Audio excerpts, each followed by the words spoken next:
Atelier Ryza 3 just dropped on all major gaming platforms. I have seen the reviews and I have seen the comments.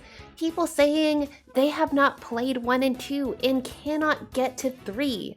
They feel hopeless because the average playtime of Atelier Ryza 1 is 27 hours. And as busy adults, it's challenging to expect gamers to drop 60 plus hours just to get to the third game of the trilogy. Well, I have good news for you. If you are looking to get started with the Atelier series, there is no better time than today, and it is highly accessible to just play the third game of the series without picking up 1 and 2. In fact, I think that's the best choice. Because each game contains its own adventure, you do not have to play the beginning of the trilogy to enjoy the third game. Atelier Ryza 1 is a simple coming-of-age story involving Ryza and her two best friends. Ryza is much like the Disney protagonist Moana. She lives on a tropical paradise, a small island, and she wants to have adventures. This leads her to discovering alchemy. In Ryza 2, Ryza is 3 years older and leaves her island village to go to the capital city with her friends.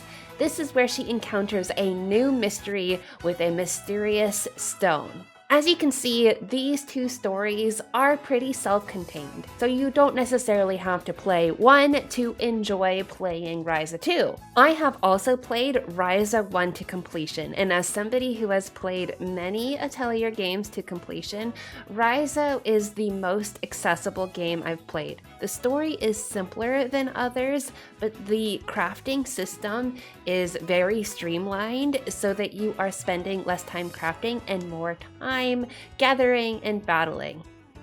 I think there is a reason that Ryza, of all of the other trilogies, is one of the first in a long time to get a direct sequel. Ryza, for reasons that I think has to do with her thighs, is one of the most popular protagonists so far in the entire Atelier series. So in Atelier Ryza 3, mysterious islands crop up around her hometown 1 year after the events of 2, and she is prompted with her friends to go on another adventure to investigate these mysterious islands. There is also new game mechanics introduced, such as the use of keys. So, why do I recommend starting with Atelier Ryza 3 if you are new to the Atelier series? Well, Gust comes out with an Atelier game once a year.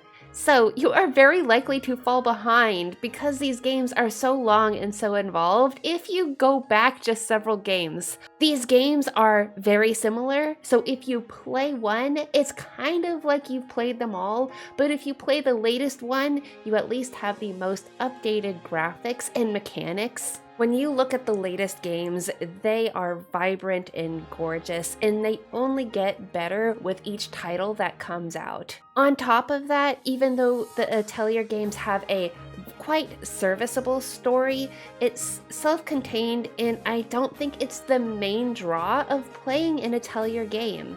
The main draw is the cozy feel of the game.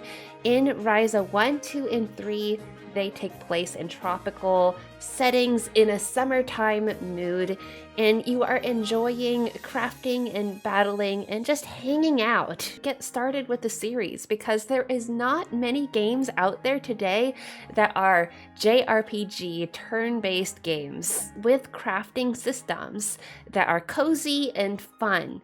And also the Atelier series is so unknown still, even though there's been over 20 titles in a game once a year since forever, for the last 20-something years. I hope this video was helpful for you and maybe relieving some anxiety about making a decision of whether to play Atelier. Thank you so much for watching, and I will see you in the next one. Bye!